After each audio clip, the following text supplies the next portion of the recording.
Hello, everyone. Welcome to Genealogy Adventures. My name is Brian Sheffy.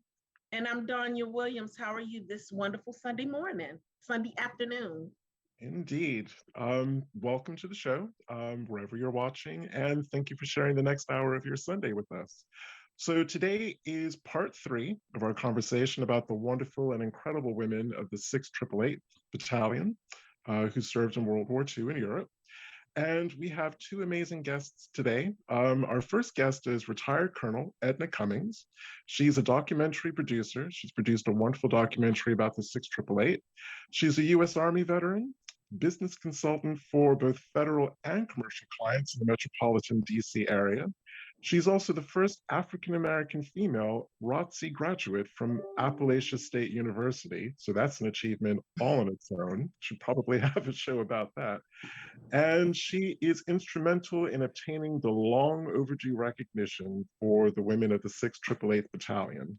Our second guest is Janice Martin. She's the daughter of Indiana Hunt Martin, who is a member of the 6888th. She is also a retired registered nurse. She helped to integrate the Buffalo General Hospital School of Nursing back in 1971, and when she graduated in 1975, her graduating class had the first African Americans to graduate from that institution. And although she's retired, she's still active in nursing. She does COVID-19 testing for athletics in the Big Ten Conference. So welcome to the show, both Edna and Janice. We're really looking forward to speaking with you. Thank you. Same here. Thank you. Speak up, ladies. We can't hear you a little bit. We're glad to be here. Okay, thank you. Don't be shy. Yes. Yes. Yes. We're excited. We're going to get this in, and we're just excited for you ladies to be here because we want to know more about them. We decided to give them the last 3 weeks of Women's History Month because they deserved it. And their stories definitely needed to be told. We learned about them at the very beginning from one of our past guests who's actually doing something in Kansas for them. And then we turned around our second week, we talked with Charity Adam Early's children. So we got to learn more about her. So now we want to learn from Miss Martin about your mom, Indiana, and then also Miss Cummings to just give us information about what it is that you have in store for them. Great. So my first question is to Edna. Given that you come from an Army background and you hold the retired rank of retired colonel, was it just the women's military history that really got you as a big champion to get their service recognized? Was it just that, or was there more to it for you than that? Yeah. It was far more, as you indicated. I did come from a military family, so I was familiar with the Women's Army Corps. However, I was not familiar with the impact of the African American women who served in the Women's Army Corps.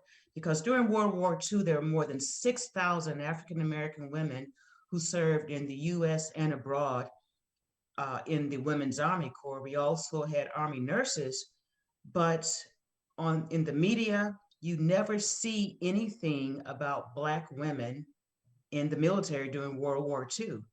And so that was one thing that prompted me. Then reading the story of Charity Adams, her middle name was Edna, so that caught my attention, a Black woman in the Army named Edna, who had some of the challenges that I had. So I immediately connected with the story, so I just had a deeper purpose because she served in the 40s. I served 40 plus years later, and there was a lot of parallels in our stories. So that motivated me to bring this story in the service of the Black women in World War II to the forefront. And Donnie and I will definitely be digging into more about the background of the barriers that you've had, the challenges that you've had in terms of getting these women recognized. Exactly. And to Janice, my first question to you is, in conversations with your mom about her service, did she give any inkling about what these women's secret sauce was to be able to move 7 million pieces and parcels of mail and packages in such a short time frame? Wasn't it 17 million, like 17.5? Yeah, in 3 17.5 months. million. In 3 Mhm. months, In right? 3 months, yes. Mhm. So Basically, mom never really talked too much about her service until recently, but there were moments that she would bring it up and she'd say, if you would ask her, she would only say, we had a job to get done and we did our job. And that's all that's all we could do was do what we were told. So we did it. That's how she would put it. So I've got a follow-up question to both of you, because that seems to be a common thing. And I come from a military family. My father was career Navy, and he didn't really talk about what he did. My siblings and I found out more about what he did in the Navy through his old papers that he kept from his service. And I'm getting a sense that this isn't the first time that I've heard that children of the women who served, and even Buffalo soldier descendants of Buffalo soldiers and men who served in the world wars, is, as a people, are we just, is, I don't know if humble is the right word or whether we're just pragmatic and practical. I think about other people who talk about what their grandfather, what their parents did in the war. Dad did this, granddad did this. But I don't really get a sense that Black people really have. We have those stories, but we don't really talk about those stories. Oh, Okay. Janice, you go. Okay. I don't know, because it seems like when they were in the military, they weren't really recognized for what they had done. So they came home with that understanding to just continue life as it was. And I'm not sure if that's how they really felt, but they didn't seem a need to express how important their jobs were. Hmm. And I just feel I don't really know why they chose not to discuss what they did in the military. So It was just Janice, you and I were talking once, and you actually said that was an overall statement, that every time you heard it, they would always say, we just had a job to do and we did it, and that was it. So I thought it was, I thought it was something they were told they couldn't say, because I started digging, trying to figure out and I would even ask her, I said, were you told never to talk about something? She said, no, it was just a job and we did our job and came home. That was it. I said, but people think you did more than just a job. She said, the soldiers fighting and losing their lives. To me, that was more important. So on your end, and now how do you answer that? Is it something, did you come back home from something and didn't, like Brian said, his dad was like, it was just a job. Is that how you felt about it as well? Is it just a job, or was it something more? Well, it depends on the assignment because, first of all, with the women of World War II, regardless of the race, my research shows that there was such a stigma associated with being in the military during that time. So it was something that a lot of women did not even put on their resumes. So that's one reason. And then secondly, there is some humility associated with being in the military. And a lot of veterans do not want to relive this experience with non-veterans. They talk about, we call it sharing war stories with other veterans. But sometimes it's too hard to explain to people who have not been in that similar environment. And you think that there is probably not that deep understanding that another veteran would have. So I just think it's situation dependent. And one news outlet called the 6888th the Quiet Warriors.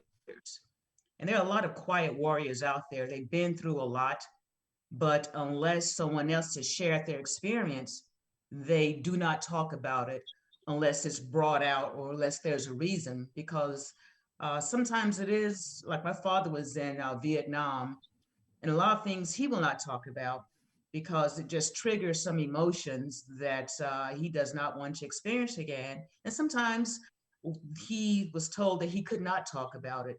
I know when the 6888 served at Fort Oglethorpe, they trained there 2 weeks before they went to Europe. That was a classified location.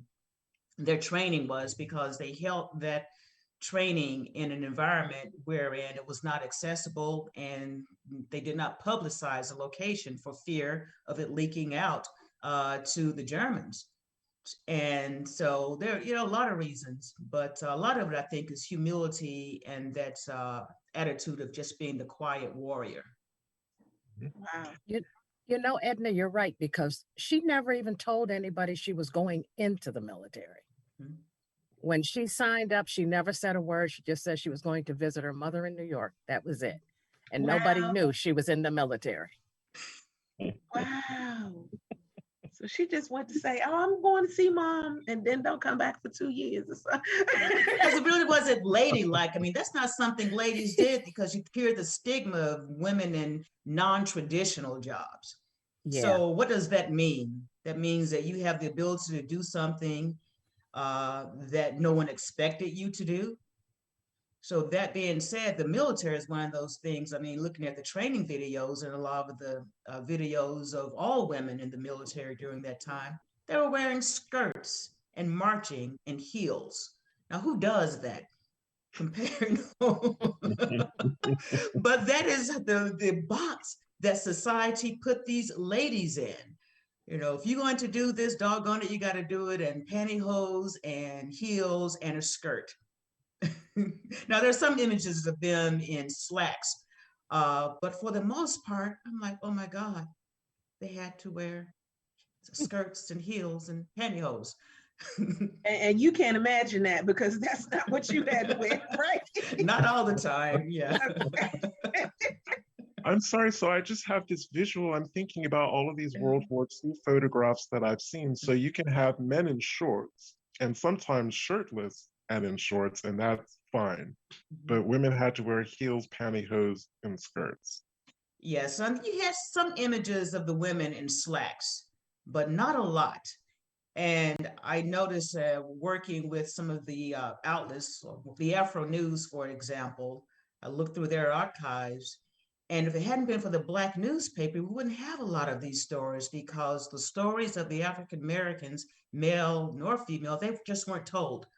So our views are very, I guess, narrowed and sanitized when it came to reporting on what the Black soldiers did, and I include women in that category during World War II. Mm-hmm. And Janice, I'm curious, of the stories that your mom did share with you, I mean, what are some of the standout stories for you about her service in the 6888? I guess the one story, she says one day they were setting up for getting ready for inspection. And when she went to put her socks on, she only had one sock. And she could not go for inspection with one sock. So she had reported that one of her socks were missing. And all the person in charge told her was, a good soldier is always prepared. And she said from that day forward, she was never without socks, plural. It was always going to be some backup, whether it's in her pocket or something. She said she found socks somewhere. And I would ask her, well, what does that mean? She said, that's all I'm telling you, is I never was without socks again. Yeah. But Janice, tell the story about jumping in the trenches, where she said they were told when they were in Europe. I'm going to let you finish that story. Well, because it's kind of colorful. Well, you finish it, because okay, here's the story. They were trained in Europe because it was a wartime environment. The war wasn't over, so they had told everyone, the 6888, here's some trenches. So if the incoming bombs, or you get attacked, jump in these trenches. But these trenches, let's just say they were multi-purpose trenches. That's where a lot of other stuff. Body waste. Yeah, body waste. There you go. As a nurse, I knew you would help me find the words.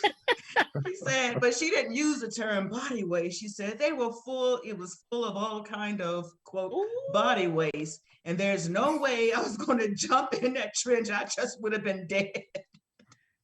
So that's something you don't think about women in the 40s in wartime situations, but they had, places they were supposed to go because the war was still going on. You can hear the bombs around them, but that was something I'd never heard anybody mention, jumping in trenches that were also used for body waste. So well, that leads me to another question, because they were still trained as soldiers and they had to pull guns every now and then. Am I correct? No, the women were not armed. Okay, but they were trained for it in case. They were not armed, but they were trained to protect themselves by going into environments. They had to go through the regular training, crawling under barbed wire and running and jumping in ditches they call it covered and concealment, in other words, to hide from the enemy. Because when they were working in what we call blackout conditions. The windows were blacked out so it would not be detected by the Germans. So when in Europe, they could hear the bombs going off. So before they deployed or transferred to Europe, there was certain training that they had to go through, how to wear a protective mask or a gas mask in case it was a gas attack. So that's the type of military training they had. So, but the women were not armed, and that was part of the frustration, actually, to protect themselves. While they were in France, the commander had them to learn martial arts or jiu-jitsu, because she was concerned not only about being attacked, but more so from, let's just say, curious onlookers, because none of the women could carry firearms. Mm. And here's a question to either of you or both of you. So when the men came home from World War II, we have the advent of the GI Bill that's helping them get, with their education, it's helping them buy their homes. What were there for women in general coming back from World War II? They used the GI Bill for education. The GI Bill has two major components. One was for the housing, and you hear about a lot of discrimination from the housing because you have to have certain income qualifications to buy a house. But the women used the GI Bill as actually Winston-Salem State University. The first woman to attend Winston-Salem State University on the GI Bill was from the 6888, Mrs. Barker Johnson. Wow. Mm-hmm. So the women did use the GI Bill when they returned from Europe. And what was their kind of general reception like when they came back? Was it job well done? Thank you very much. Now you can go home, or was there anything else going on for them? Nothing. My mother says when she returned and they docked, they stood in line and got a receipt or monies to go home. Because she enlisted in New York City, they gave her a token Wow. to take the subway home. that was the money to go home. Oh wow. See, and that's even more rough knowing that was New York City, because I'm thinking of that famous photograph of the American sailor with the nurse. She's bent over, he's kissing her. The confetti in the air and this jubilation. And it was Women just got nothing. It was just nothing. Okay. I just find that interesting. Token? Oh, wait. You've blown a token? You have because blown a subway token, right? A subway token, because she had initially signed up in Buffalo, but because paper problems, she had to redo her papers in New York City. So they had her address as New York City, so they gave her a token to get to the house. See, I'm sensing that my co-host's mind just got blown by that. Oh, she went to New York and did what she did. So technically, she ain't from New York. She's from somewhere else. Right. And they gave her a token. Yeah. So I'm like, oh, wow. Okay. Yeah, and that's part of the reason why once I became involved in the project in 2018 with the monument, we just saw other opportunities to expand the story. The monument at Fort Leavenworth, Kansas is great, is wonderful, but that kind of launched the recognition for the 6888. We started digging deeper and just saw so many other opportunities to share their story. They had a parade in November 2018. The only parade that the 6888 ever had was in 2018 at Fort Leavenworth, Kansas, when we dedicated the monument at Buffalo Soldier Park. Well, I'm gonna tell you right now, real quick, Brian. Let me say this. Crystal Evans on our group, she says your mom is old. They owe her because that token was just. She was like a 10-cent token. So I'm not the oldest. Oh, she was floored when they handed her that money, the token. Yes, Crystal Evans said they owe her, and I agree. I agree Yeah. with that.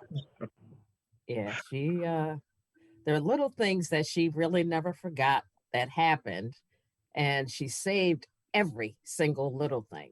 Good for her. Yeah. She had to borrow money from the Red Cross for some situation, and it was a loan that she had to pay back. Wow. It was $50. Okay. She borrowed $50 and she had to pay that back. Yes. She has the receipt. She still had the receipts, right? Over 80 years ago. She never got over the Red Cross for doing that to her either. And also the fact that coffee and stuff happened over there. You know I'm gonna share this with the Red Cross, right? You understand that, Brian? This will be shared. Well, it goes beyond that because the Red Cross, while the women were in Europe, tried to set up separate recreational facilities for the Black Wax. And the commander, Charity Major Adams, said it's not going to happen. She turned the truck around. And I think you talked to Stanley and Judith earlier about the strength of their mom. I mean, so many times she stood up and said, over my dead body, it's not going to happen. We're not going to accept separate recreational facilities for these Black Wax. So she made sure that the women received, I will call it more than fair treatment. She wanted to be equal or better. That was the standard. Well, I'm just letting you know right now, this is going to be shared on Red Cross. They going to see this. But the Red Cross, what was interesting when Major Adams returned to the U.S., she was Lieutenant Colonel Adams, she was on the board of the Red Cross. So it's just amazing how they went full circle because Major Adams, Lieutenant Colonel Adams, she got out of the military because she didn't want an assignment to the Pentagon. I thought that was interesting because I worked at the Pentagon, and she says, I'd rather be a civilian than to be in the Pentagon because I can do more outside of the military. And there was only one full colonel in the Army at that time. She was Lieutenant Colonel. So she got out and became a board member of the Red Cross, dean of a university, and did so much for the community.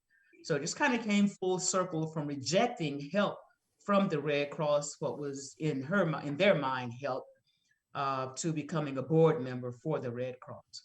She did. Okay. So this is again is to either of you or to both of you. So to people who make the argument, military service for World War II, it was, recognized everyone's service. Why do Black people need to have separate recognition, and why would Black women in particular, the 6888, need their own recognition? Everyone's been recognized. Edna, you or me? Well, from my standpoint, I look at it more at this strategic level. The 6888 was the only African-American unit to serve in Europe during World War II. And not only did they clear the backlog of mail, they cleared it where nobody else could have, because it was a major report. The adjutant general, that's the person who's in charge of the mail for the military, said that unless we get this mail through, troop morale is going to continue to plummet, and we're not going to be able to win the war. D-Day did not end the war. So because of D-Day, the ongoing troop movement, the mail was backlogged, 2 to 3 years of backlog mail. And you have families at home in the United States who didn't know whether their loved one was alive, whether they were alive or dead. You had soldiers and servicemen, not only just Army, but servicemen and Americans. Over 7 million Americans in the European theater of operations hadn't received mail. And so you think now how hard it is for you not to look at your phone about to get it, see if you got a text message or an email. And before then, it was the regular mail. And in the military, you want food, clothing, shelter, your money, and mail. And if that mail does not come through, that just undermines everything. And so it was a problem that the Allied commanders thought they were going to lose the war unless these soldiers and Americans got their mail. And so the 6888 was the only unit, the only postal unit. White women had tried to clear the mail backlog, men had tried to clear the mail backlog.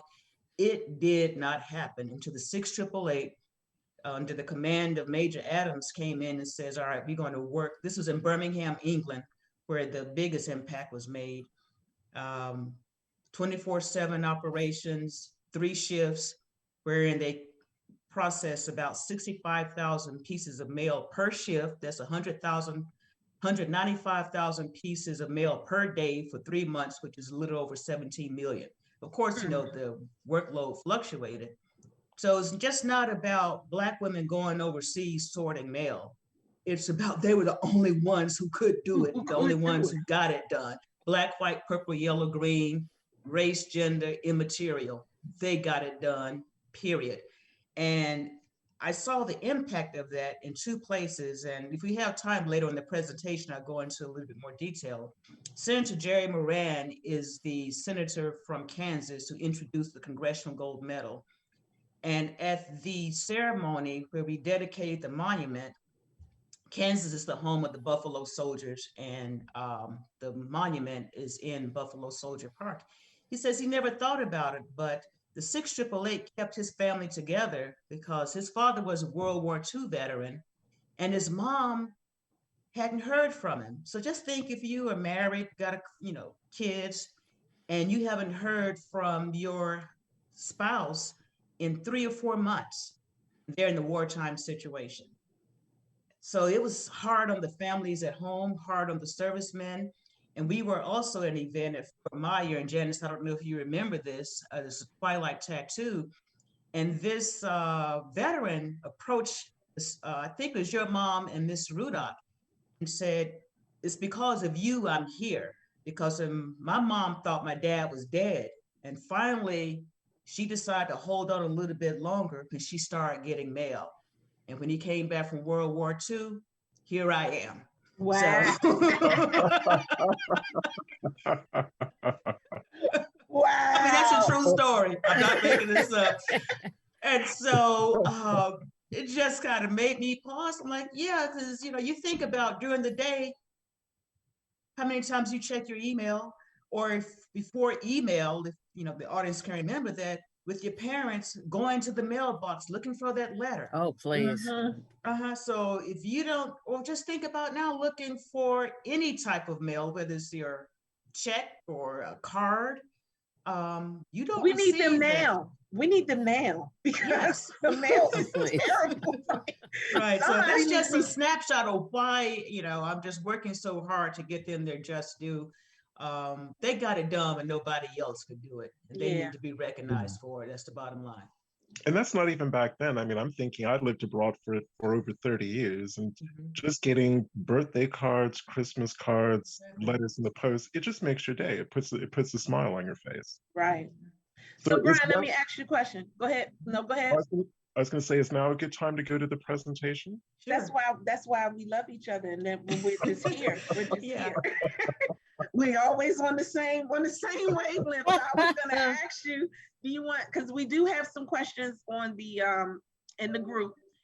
So should we do the presentation first and then the presentation? Yeah, well, let's do it. I can go through it in about 10 minutes. I will not read each page, but I'll just ask you to advance it as. All right, so I will share that with you. Just give me a second. This is supposed to be.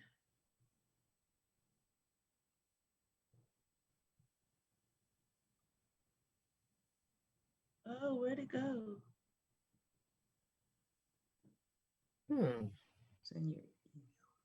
Let me find it. Hold up. Sorry. It was just there. There it is. Okay. Let's try that again.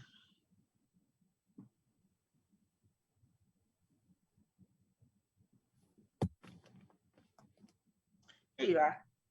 All right, just go to the beginning, the home screen. There you go. All right. All right, so yeah, this is just a quick overview of the 6888 Congressional Gold Medal. And Janice's mom, Ms. Hunt Martin, is actually in this iconic photo. Her picture is to the far right.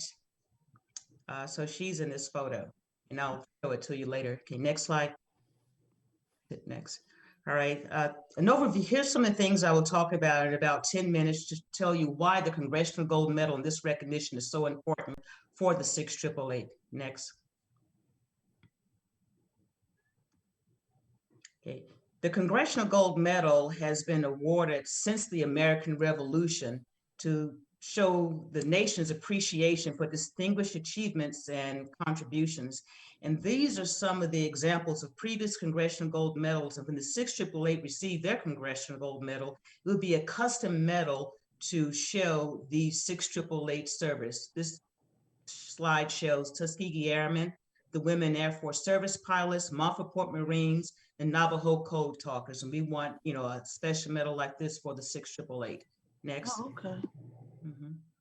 So the Senate bill number is S321, 6888 Congressional Gold Medal. Here's Senator Jerry Moran I was telling you about. And what I like about this bill is bipartisan. Senator Moran is from Kansas, and he attended the ceremony. And here's some of the veterans who attend the monument dedication. And this bill actually passed the Senate last year, but passed toward the end of Congress. He had about a week left in the session, so it had to be reintroduced this year. And right now we have 52 co-sponsors. We need 67 for the bill to pass the Senate. So we will get that real soon here. Next.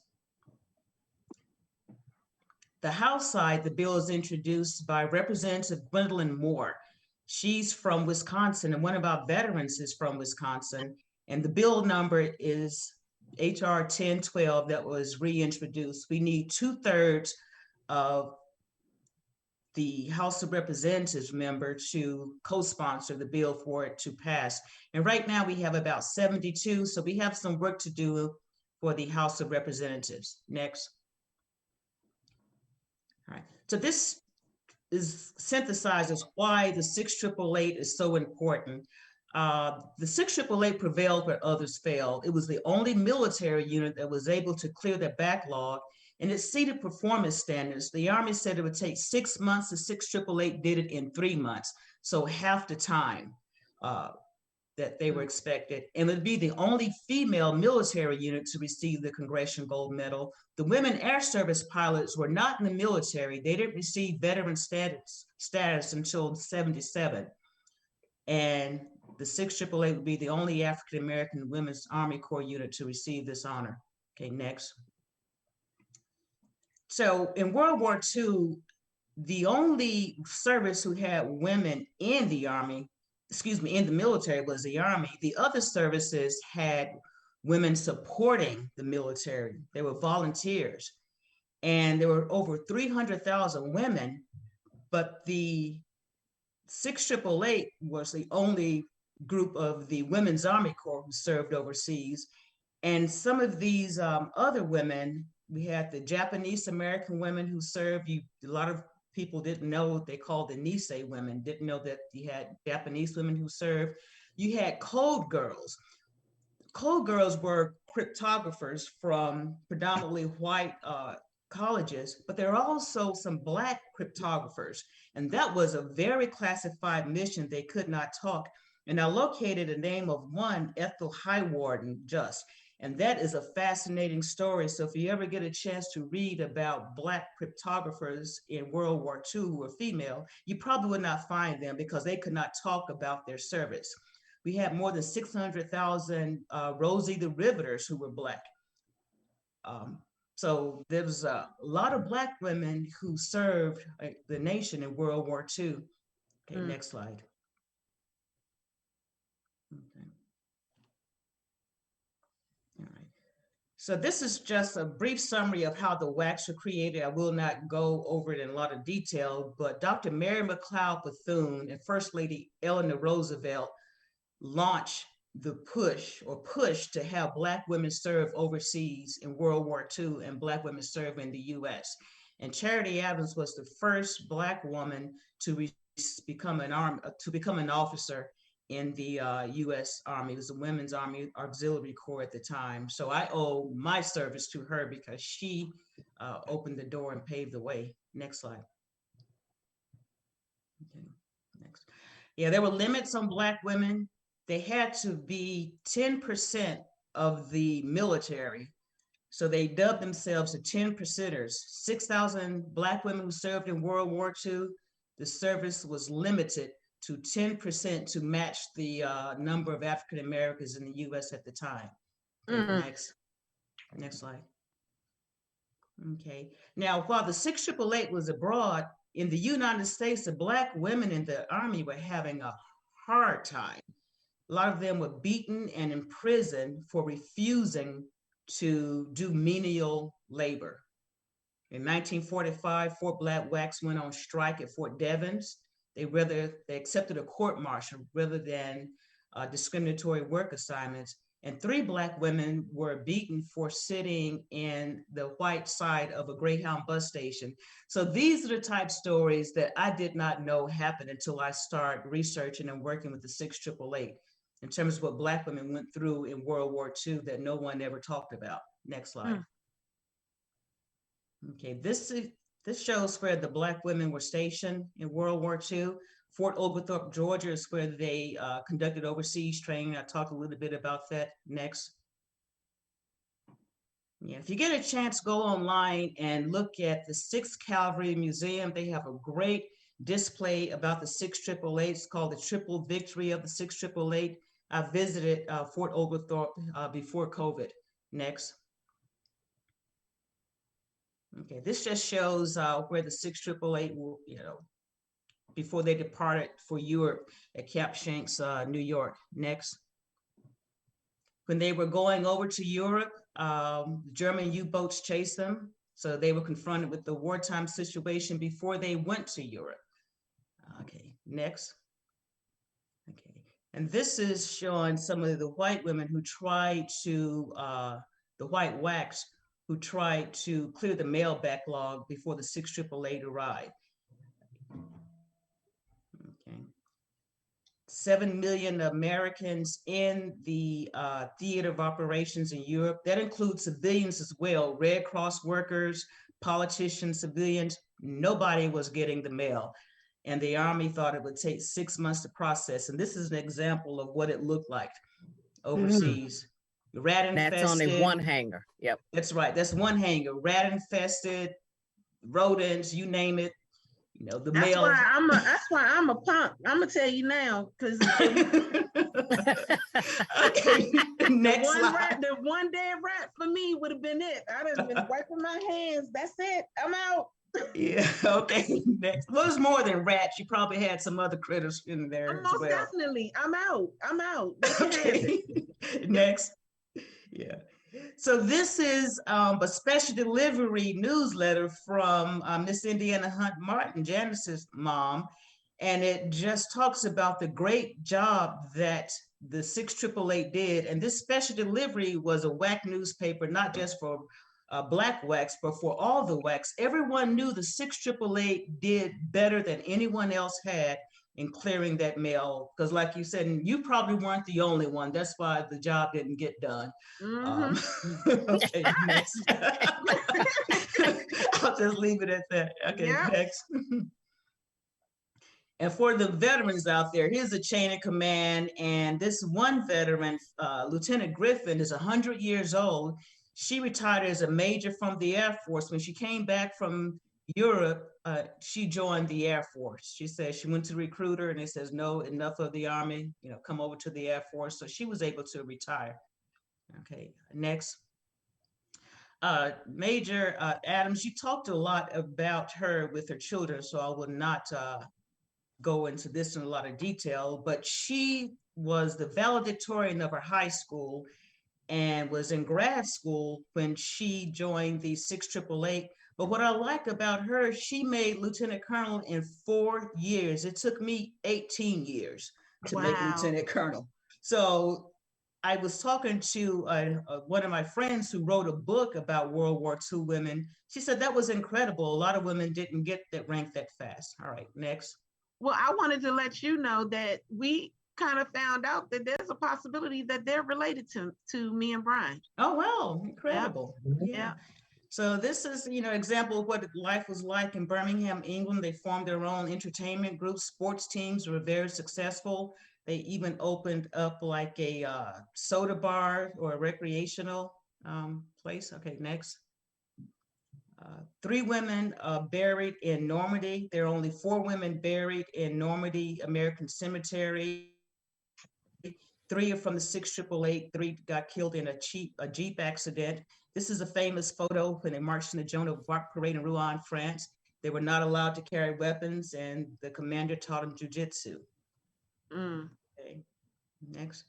The recognition 75 years later, you hear me talk about the monument. So I want you to see this picture. You can go online and look up 6888 Monument. The only unit commendation award they received it in 2019. This is a meritorious unit commendation. And then there's a documentary that I helped produce about the 6888. Okay. The 6888 also has a blue plaque in Birmingham, England, where they serve. So that's another recognition we helped achieve. And that's the U.S. ambassador to the United Kingdom at the time, Robert Johnson, who dedicated the blue plaque. And right now there are 7 veterans known to be alive. We lost one actually Saturday morning. No. So the note here says an average of 245 World War II veterans die every day. So that's another reason why I'm really pushing to get this Congressional Gold Medal awarded. Okay, next. Yeah, that's just some pictures from when we were in France. And okay, next. This is the veteran who marched across the stage at Winston-Salem State University. She was the first female to attend Winston-Salem State on the GI Bill. And when she graduated from Winston-Salem State, her principal would not let her attend her graduation. So 70 years later, she marched across the stage. So that was remarkable. Next. Coach John Thompson, we have a documentary, and he is in the documentary. His cousin was in the 6888, and he talks about how his mom says, hey, you can do something with your life. And so the 6888 motivated the first African-American to win the NCAA championship, Coach John Thompson. Yes, okay, next. Okay, now this is Miss Indiana Hunt Martin. I heard Janice. Yes. Said that's my mom. So that is her iconic photo. She didn't know she was even in this photo. Janice, you can chime in until somebody told her that they saw her picture in the encyclopedia. That was how she found out we were getting those Acme free books from the store. And someone told her about the encyclopedia. So she had to get her encyclopedia, and there she was. Yeah, so that's an event. This picture right here is in the encyclopedia. Yes, it's everywhere. That's the iconic photo you get to see almost everywhere. But it's so sad because things like the encyclopedia is not even used anymore. You know, everything is always online. So our children, they miss these types of things. It's so sad. Right, next. Yeah. So how you can help for the Congressional Gold Medal, write your senators, write your members of Congress, and ask them to co-sponsor these 2 bills, S321, HR 1012. I'll leave this presentation with you, and you can share it if you like, because it has the information.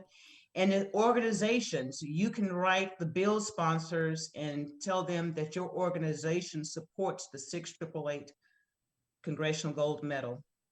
Okay, next. And this is one of the co-producers, Elizabeth Helm Fraser. And it's just a friend of mine wrote this book, The Girls Who Stepped Out of Line, and she included the 6888 because she saw the work that I was doing with the 6888. And she said they stepped out of line. They didn't follow the rules. Major Adams turned trucks around who tried to give separate facilities for Black blacks. She said, over my dead body, when the general said, hey, we want to inspect your troops. And she says they're not available. And so she stood up for her women and stepped out of line. Okay, next. Okay, this is just a summary next. All right. And so it's references in media, a lot of books. And if you want to follow us on social media, you can go to that last slide there, where it shows the, yeah, that's my Instagram, Twitter, and Facebook about the 6888. There, I just want to kind of show you some of the graphics, the images to kind of bring the story together. To say a picture's worth 1,000 words, so you can understand why I'm so passionate and committed to making sure that they receive their long overdue recognition. Well, that was awesome. That was awesome. Brian, you got something to say? I believe that there's some questions from the audience. Yes. So A.E. Barlow, some of the things you answered, like how many were still alive to this day, and you said it's 7 and you just lost one. But there was one question from A.E. Barlow. They said, do you think the women served due to patriotic duty or out of survival to support their family? All of the above. Both. Wow. Yes. Wow. Because that's why Mom said she joined, because she needed 3 square meals. And wow. Tell her what she was doing before she joined. Where was she working? Tell that story. Please. Yeah. And you. Yes. When she graduated from Niagara Falls High School in 1940, she couldn't find work. So the only job she could come up with was picking peaches on a peach farm. But shortly after, when the war started, they cut down all the peach trees and turned it into a TNT factory.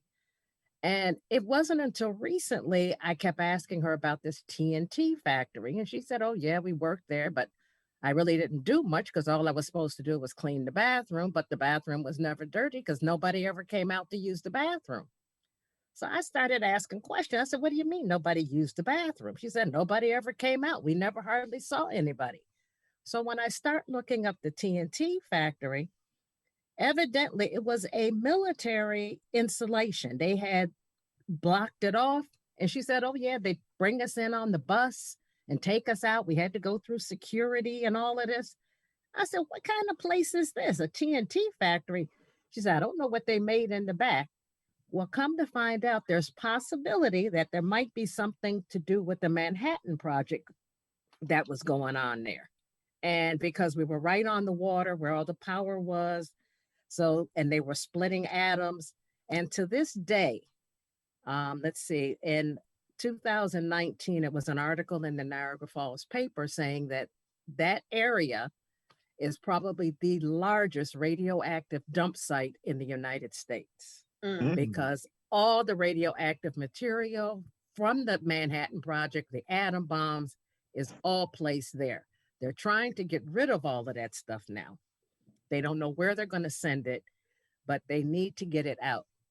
So when I told her, I said, Ma, you know, you may have been there when they were trying to do some parts of the Manhattan Project. She said, well, all I know is I was up front and I knew nothing what was going on because we never saw anybody. I said, whoa. Kind of work was this? So it seems to be, and when you ask questions of people who were born and living around that time, we did a lot of what they call civil defense training in Niagara Falls. Wow. We had to learn civil defense and no one really knew why. One of my cousins, Sherry, told me that they were told that Niagara Falls may have been on the Germans' hit zone because of what was happening there. Wow. Wow. She has those receipts too, by the way. Yes. She made 40 cents an hour. And when she got the job cleaning the bathrooms, it was 50 cents an hour. And she had to sign a non-disclosure agreement yes. not to talk about where she was working. So for 50 cents an hour. Okay. Yep. But that's why she had to join, because she said she needed 3 square meals a day. That's fair enough. That's fair enough. So in terms of the U.S. Congressional Gold Medal, are there still any kind of roadblocks or barriers to achieving that for them? No, the only roadblocks and barriers, I think, is education throughout Congress.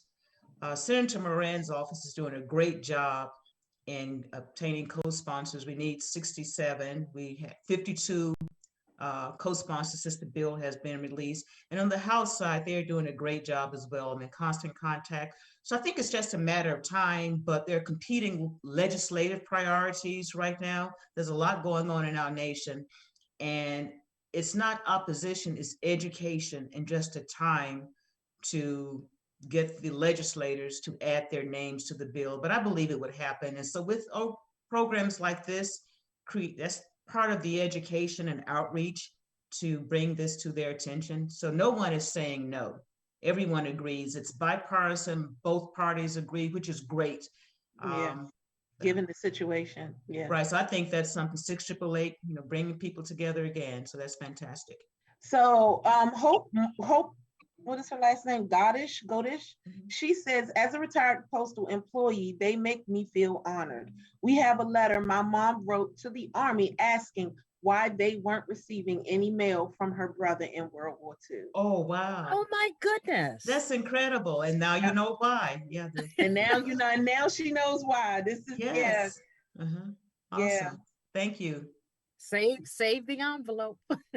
Right, because it's worth something. Yeah, take a picture and send it to you. We'd like to take a look at it. Yeah. Okay, well, if she's not listening, I'll definitely, if she's not still on, I'll definitely send her a message. Brian, did you have another question? There's one here. I think we have room for one more. You can take that one.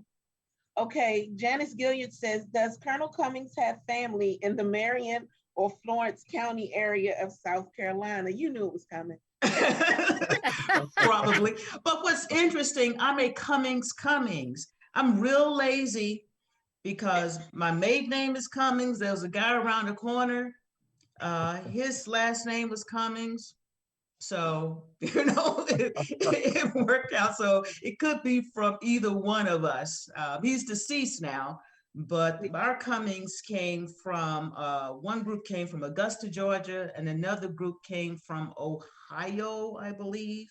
So, yeah, there's quite a few. It's that Augusta one I think. Okay, the Augusta Cummings. Yeah, I think it's the Augusta. Well, ladies, I really want to thank you for being here. We're coming at the 5-minute break, 5 minutes left. And you guys have just been so eye-opening. This was just an awesome show. You have a lot of comments stating how much they love this and that they're going to write to their congressman. So we will definitely be putting that information in the comments later. But I just want to thank both of you for just searching me out, Ms. Cummings first and foremost, and then, Ms. Hunt, for Miss Martin, for just stepping in and just telling us about your mom. She seems like she was such a wonderful woman. If there's anything else we can do to help, please let us know. Thank you. I just want the word to get out about them. Yes. It's such they were so invisible. It's so unfair because we never learned about the women in the military when we were in school. Right. Nothing. No. Right. Miss Hope said that she will locate the letter as soon as she can, and thank you for the information. Appreciate everything. Yes. Thank you. So Brian, you want to tell them about what's going on in the next month? Nothing. Nothing. Right. Well, for those of you who are our regular audience knows that we take the month of April off, so we're going to be on hiatus, but you can still watch. We'll be doing repeats of some of our most talked about most watched shows. But on the 2nd of May, we have African Americans of the California Gold Rush with Susan D. Anderson. So that'll be the first kind of live show when we get back. And that's going to be a really cool show because I know African Americans involved in the Gold Rush who weren't enslaved. We know the slaves were taken there. So definitely looking forward to finding out more about that. Yes. So yeah, we are definitely in that well-deserved break time. We've been moving and moving and moving since what? October? We no Since October. yeah, Wow. no break. So we're gonna take this break. We're gonna do this month break, but you will still see our shows. So again, thank you, Miss Martin and Miss Cummings. If you want to stay on for a minute, you can. Otherwise, I'm Danya. Thank you. Janice. I'm Brian, and again, thank you for sharing this hour with us, wherever you are. Thank you, Fran.